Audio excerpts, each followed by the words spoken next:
stuff. Well, we have to keep going.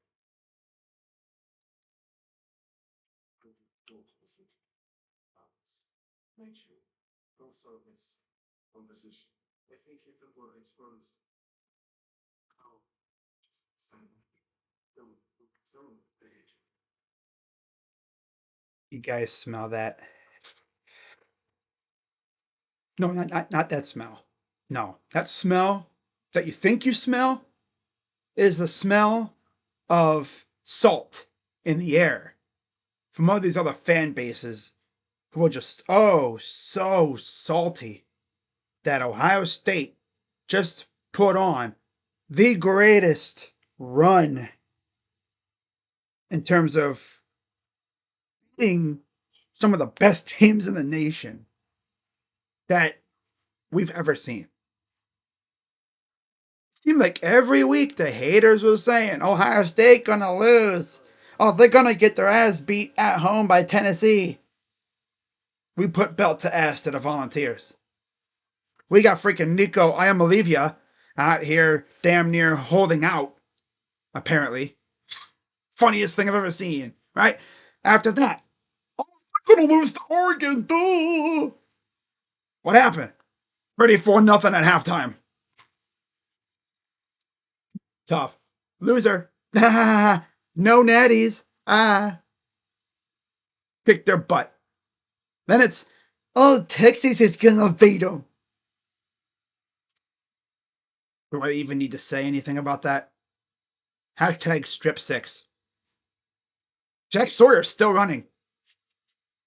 He can run for days. Took care of business there. You know, we faced Notre Dame. People were probably like, yeah, they're gonna beat Notre Dame. Once we got past Texas, we knew we were probably beating Notre Dame. Yeah. But you already know what time it is. Buckeye Nation. What's poppin'? Crazy Dog coming at you on the Buckin' Crazy YouTube channel with a pretty rare live stream. I don't stream on this channel too much. But you see what it says down there? Yeah. The spring game's tomorrow. Already. Maybe it's because we had a long season and we didn't really have much of a season to begin with. I'm not gonna lie. It honestly feels like we've barely had an off season. Like, it's like, yo, where did this freaking off season go? I mean, we played in January, right? Whatever, we played. Then, oh, spring game. Oh, I gotta love it.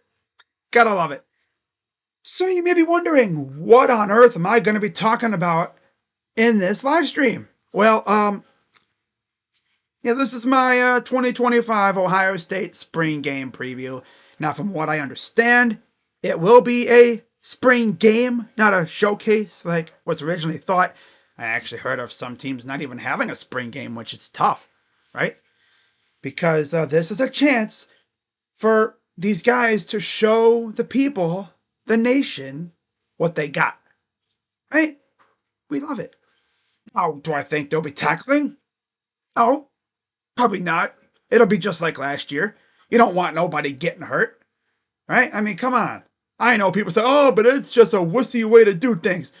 But the last thing you want is for a player that you are going to be relying on heavily this season to get hurt in a spring game. Now, of course, if someone does unfortunately get hurt in this game, unless it's something extremely serious, which God forbid we have any of that, you know, at least you have, what, 5 months, 4 months essentially to heal up and get ready for a big thing, right? Coming up, was it late August against Texas?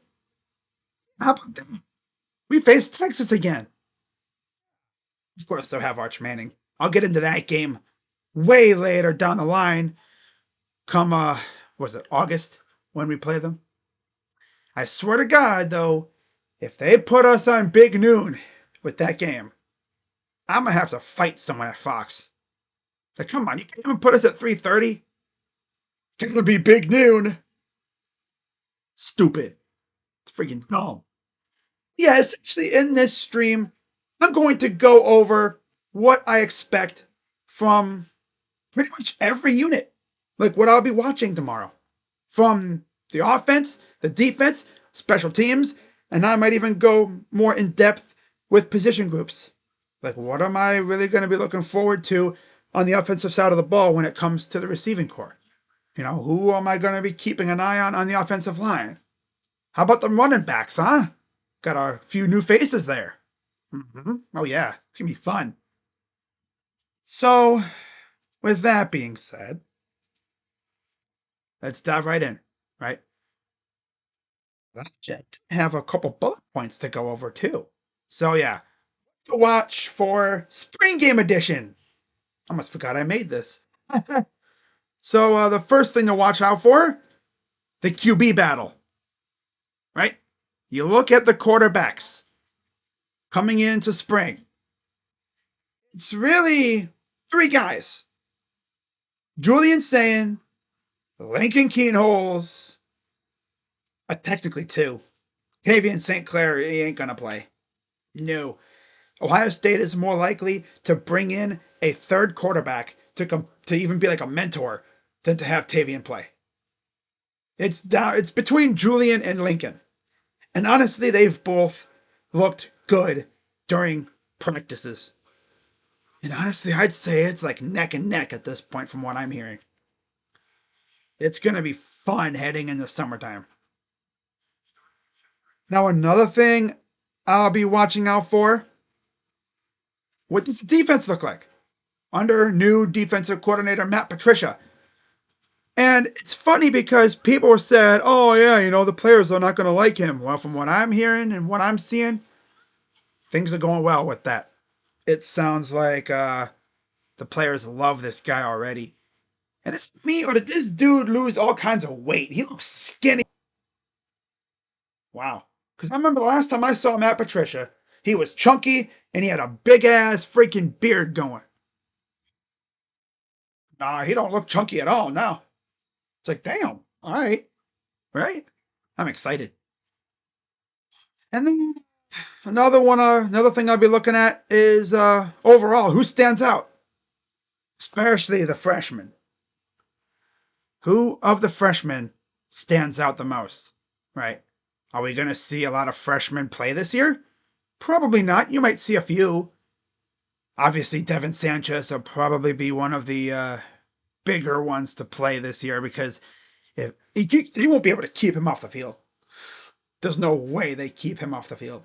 He'll play a little bit, if anything. Like, at worst, he'll play a little here and there.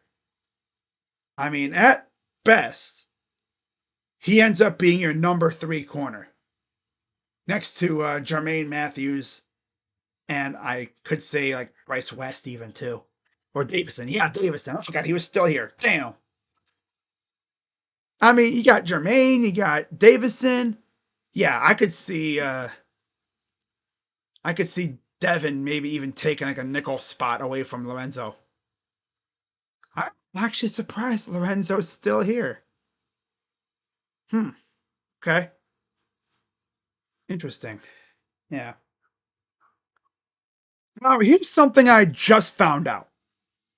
Apparently, kicker Jaden Fielding, the guy that Buckeye fans were getting on for being low-key butt cheeks at times last year, he played with an abductor injury, bro. Like a hip injury.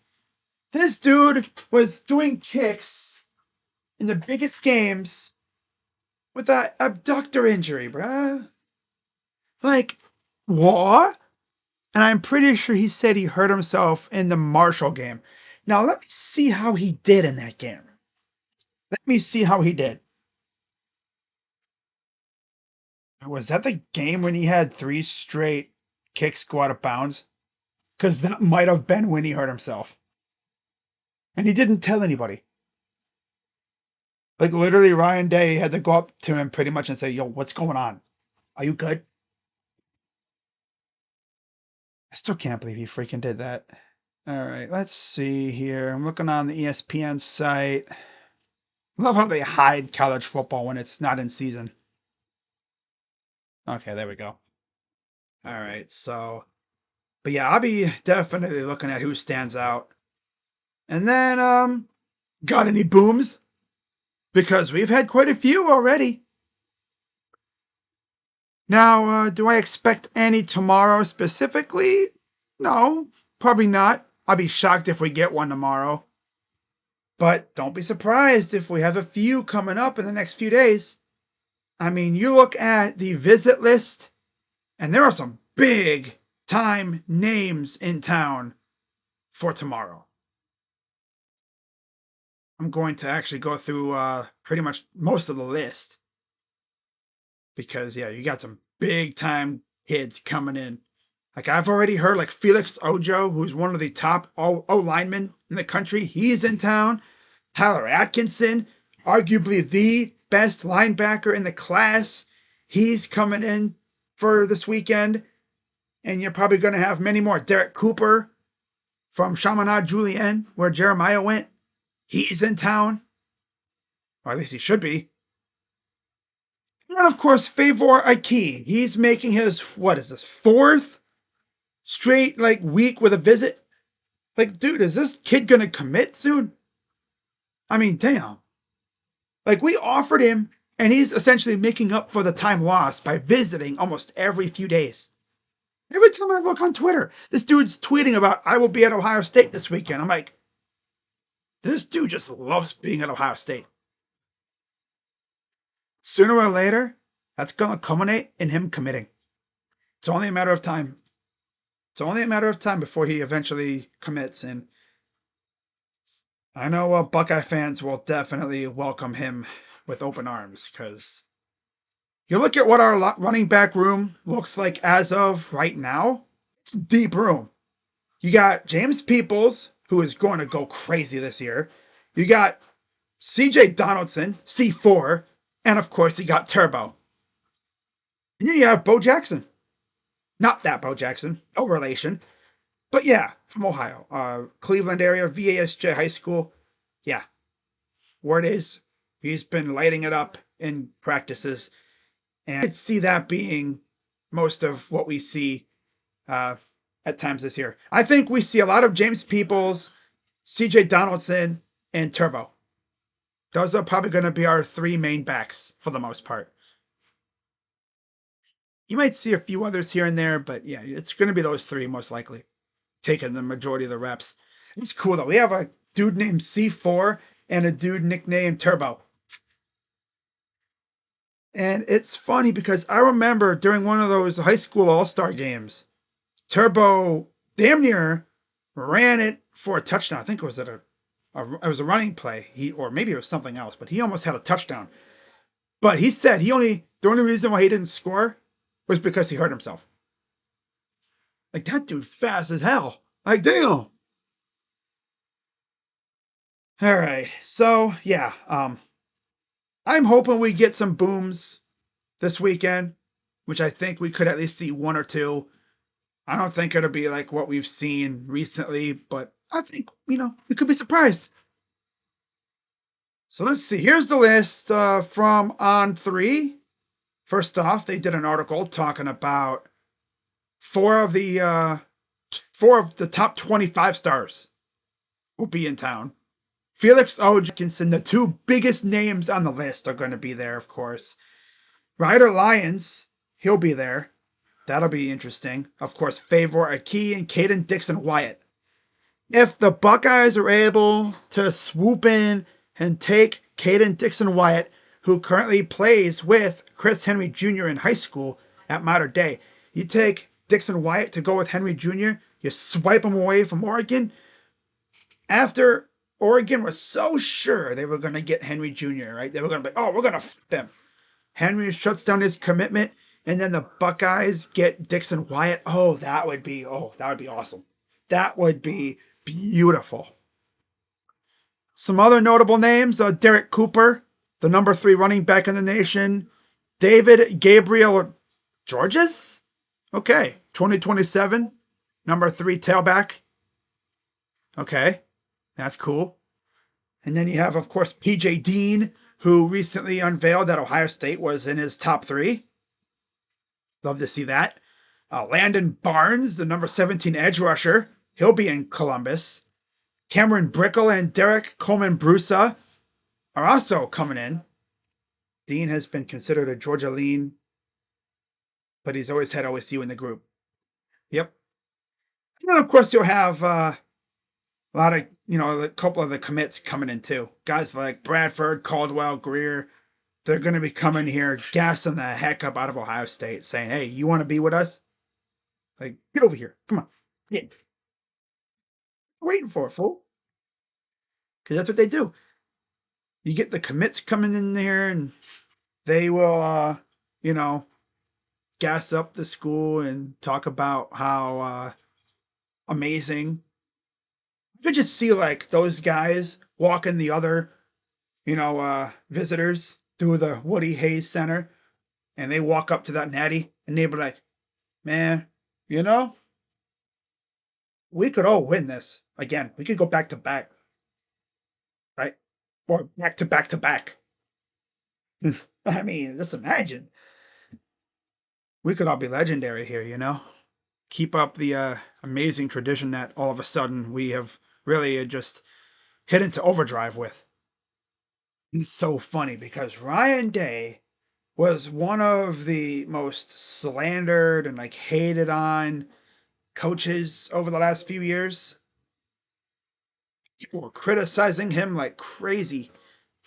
But it's like he wins this natty and he's a completely different person now. He's out here acting completely different. And I love it. Hopefully he can keep it up. So with that, now we will go through every position group. And I will essentially talk about some players to watch heading into tomorrow and maybe even heading into this year. So we're going to start off with the most important group on the team, the quarterbacks. Now, as I just mentioned, it's mainly a 2-guy race right now. Julian Sayin, Lincoln Kienholz. One of those two will be the starter. I think it'll be Julian, but don't sleep on Lincoln. That's all I'm going to say about that. Now we go to the guys that are protecting the quarterback. Of course, we are losing, I believe, our 2 tackles. Obviously, Josh Simmons, he's going through the process of the draft. We'll see where he ends up. I think Josh Fryer is gone too. And we replaced them with Ethan Onianwa and Philip Daniels from the portal. The interior is pretty much the same. Luke Montgomery, Carson Hinsman, and Tegra Shabola. Pretty much the same there. So that's good. I don't really expect too much coming from, anyone from the backups. Maybe like we see a little Van Sickle or Padilla like as a 6th lineman every once in a while. But I'm looking at the freshman O-lineman, Carter Lowe, Jake Cook, Javon McFadden.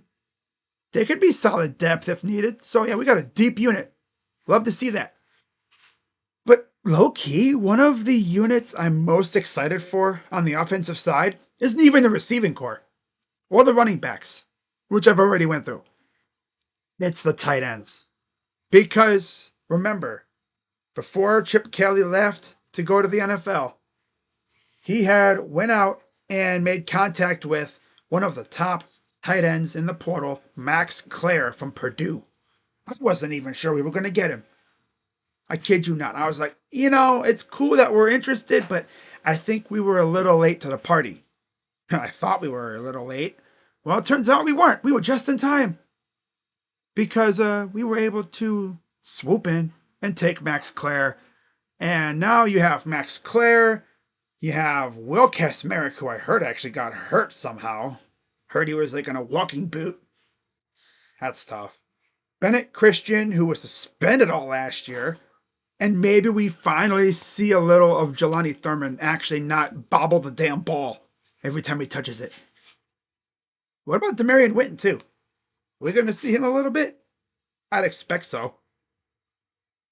But who's gonna be tight end 2 next to Max with Will Kasmerick on the mend? We'll see. I think it'll be Jelani. But don't sleep on Bennett, of course. Now you look at, of course, the receiving core, right? Zone 6. We love it. Of course, you already know the starters. Jeremiah, Carnell, Ennis.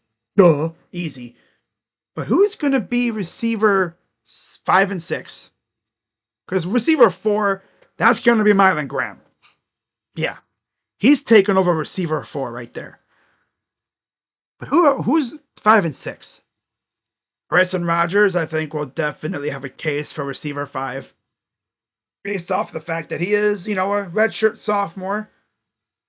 I'm actually kind of shocked he came back, not going to lie. I know he transferred out, but then he came right back. Because the allure was just too much. He's like, I can't stay away, man. He went to test the portal, but he's like, actually, I'm going to go back. I think he got like bad advice. I think that's what I heard. No, that was one of the running backs. Yeah. We had a running back into the portal, but I guess he got bad advice. And he's like, actually, I'm going to go back. Good choice. Good choice. Yeah. Go back to a familiar environment. Luckily for him, though, the running back room is still rather young and not as stacked as it was last year. So he can legit make some noise. But in terms of receiver 6, it's all freshmen fighting for that spot. Quincy Porter, Phillip Bell, Izzy Jones, and Bo Penn Miller. Of those 4 names, I think it'll be Quincy or Phillip. Quincy or Phillip will be receiver 6 for the Buckeyes this year. And I think ultimately it'll go to Quincy. Because he's already lost his stripe. It took him less than a dozen practices to lose his stripe. So that's cool. Means he's officially a member of the squad. Yeah. He's going to be the next one. And you know what I really can't wait for? I know we're over a year away. But man, Chris Henry Jr. and Jeremiah Smith in the same receiver room? Oh my God. Boy. That would be showtime. I mean, damn. Like, you thought Olave and Garrett Wilson was fun? Oh. You ain't seen nothing yet. Damn. Now we switch to the defensive side. And of course, up front, the guys that were backups last year are all of a sudden thrusted into a starting role. Caden Curry, Caden McDonald, Edric Houston, and Kenyatta Jackson are slated to be the starters right now. And I expect that to stay the same. Unless they go out and add a pass rusher or a big guy for the middle in the portal, which could do. I've heard that they will be looking. We'll see what they do there. Speaking of the portal, you have Logan George coming in from Idaho State. Word is, he's an absolute stud. He's a dog. The problem was, he played at Idaho State, so nobody really watched him. Yeah. We'll see how that goes. Then you got Will Smith Jr., Jason Moore, and C.J. Hicks. Man, he's actually going to do it. He's going to try to play defensive end, and I think he's built for it. He's trying to be our version of Micah Parsons. And I think he's definitely built for it, too. Because he wasn't getting reps at linebacker. He's like, you know what? I ain't doing it at linebacker. Try pass rusher. See what he can do. What if he turns into our version of Micah Parsons, who was a linebacker once upon a time? Now he's a pass rusher. I'm rooting for him. Then you got the third stringers. I don't know if we'll see a lot of these guys, but I'm sure we will with the longer season and stuff, and how crucial depth is. But you have Josh Mickens, Eric Menza, Tywone Malone, Dominic Kirks. who I believe just lost his stripe too, I think. And then Zion Grady, another freshman. And I was really looking forward to London Merritt being in this D-line room. But old buddy wants to be on YouTube, so he dipped and went to Colorado.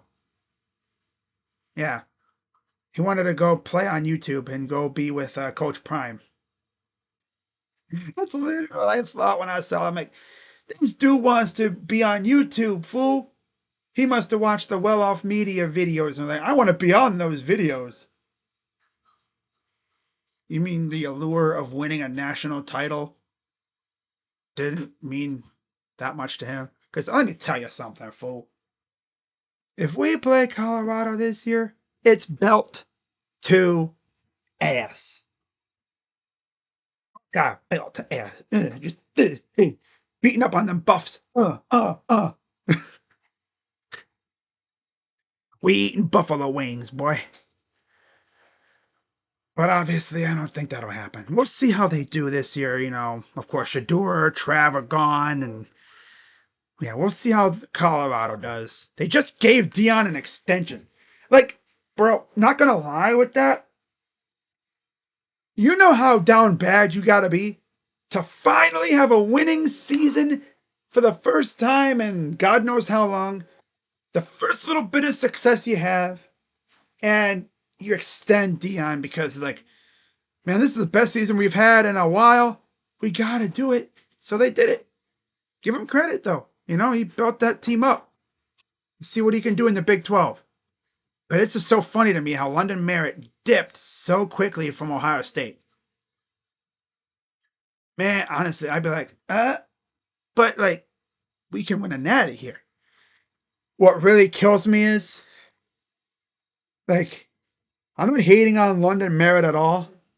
But imagine being London Merritt, right? You decommit, you leave from Ohio State pretty much. You're done, you're gone. Next thing you do, you're watching TV, you're watching the games, and you see the team that you could have been playing for, playing in the college football playoff, making that deep ass run, and you see guys who could have been your teammates on the sidelines. You see them on Instagram celebrating. Devin Sanchez and those other guys, man, they were having a blast. They essentially got to go on a free ride to some of the biggest stadiums and the biggest games that you could play in. I mean, think about it. They got to see the horseshoe in a playoff atmosphere. Awesome. After that, they got to go to the damn Rose Bowl to play it. They got to see the Rose Bowl. And they also got to see us put that belt to Oregon. I'm never going to let that down. Putting the belt to Oregon? Oh, yeah. And then they got to go to Jerry World. Mm-hmm. I know Devin's played there many times, though, from playoffs. He knows what it's like to play in that place.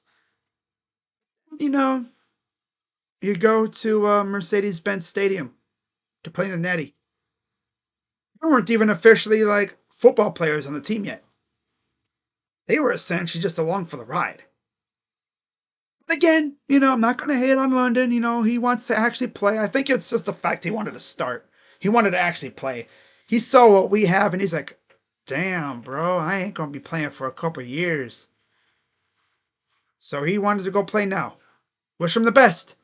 But as they say, though, scouts never ask for your freshman tape. They always be looking for that junior, senior year tape. But one name, I'm looking at our D-line, one name I'm really going to be keeping an eye on is Epe Sentinelli. People be like, who the heck is that?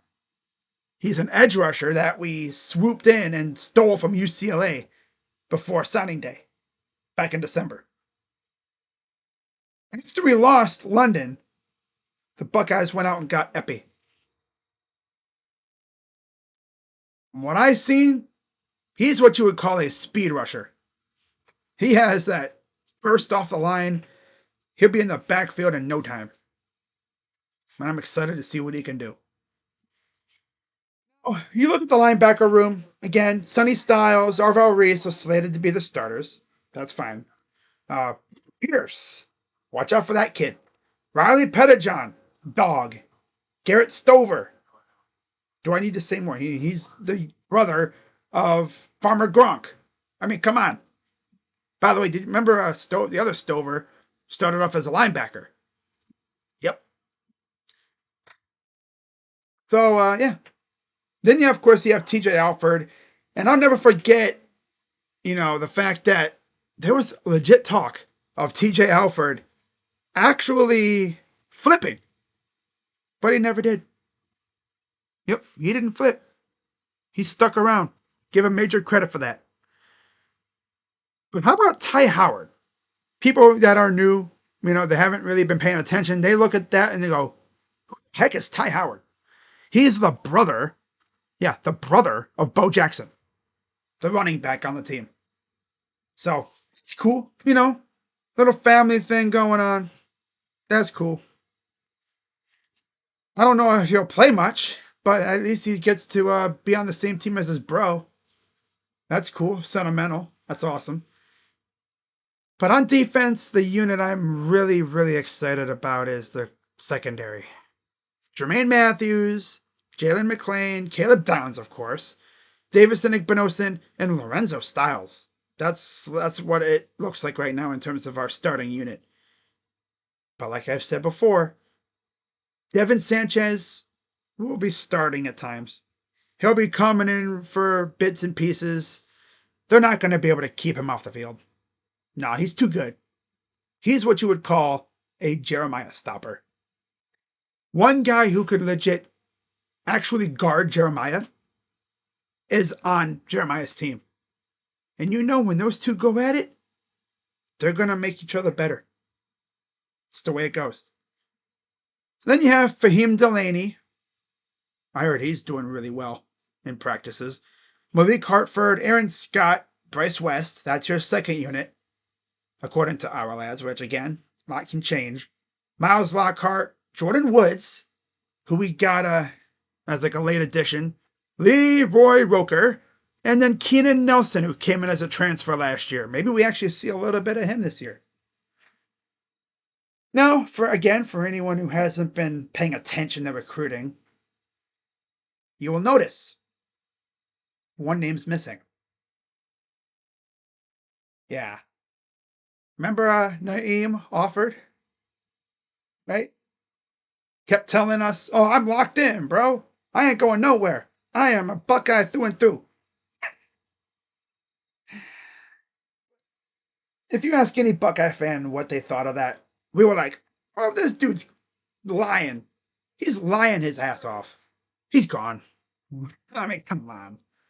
He ain't sticking. He ain't sticking.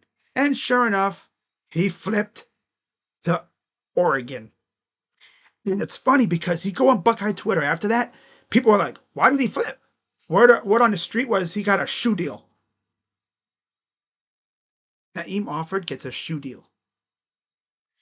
Do you know how rare it is for a football player to get a legit shoe deal? Like to have their own shoe made? That's rare. Well, again, just like London, wish him luck. We don't play Oregon this year unless we play him in the Big Ten title game or the playoffs again. So he doesn't have to worry about getting cooked by Jeremiah or anything right now. But, wish him luck. Wish him luck. And then special teams, of course, nothing changed there. No new additions, surprisingly. Still can't believe Jaden Fielding really played with an injury, which is stupid, but that's what he did. Yep. Word got out. He's like, "Oh, by the way, I played with a torn abductor in my hip," or whatever. It's like, you kicked with with an abductor injury? What?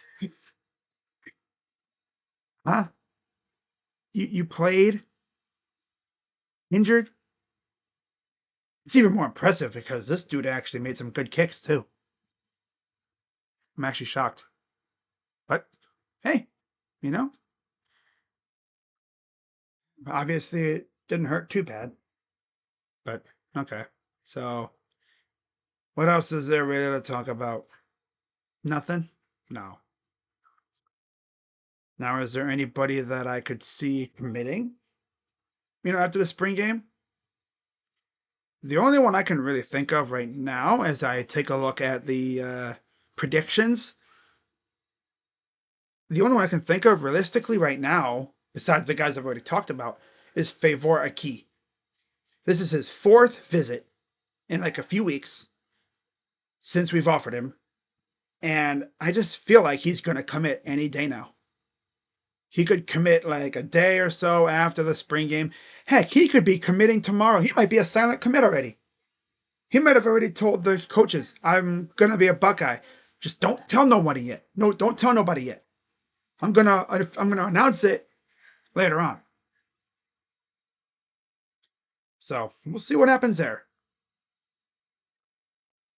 Yeah, I think I'm going to wrap this up. Going on long enough, about 30 minutes. Hopefully the stream looked good. Looks like it did pretty good. I mean, for the most part, it looks like it did just fine. Freaking Streamlabs trying to pull a fast one on me, changing up my resolution. Luckily, it seemed like nothing else changed, so I think we're pretty much set there. Now, we'll see what kind of format they do tomorrow. My guess is it'll be like it's always been, offense versus defense. I don't expect too much tackling, if any at all. It'll be just like a normal spring game. Maybe we see some good plays, and maybe we'll see a freshman just come out of nowhere and make some big ass plays that has everyone get out of their seats and just, maybe we see some good stuff. But yeah, guys, I'm gonna wrap this up. So, shout out to everybody who watches these videos, and hopefully we get some more booms because I love making those videos. So, yep. That's gonna wrap it up. Go Bucks. I'm Crazy Dog OH. I'm out. Bye-bye. Yeah.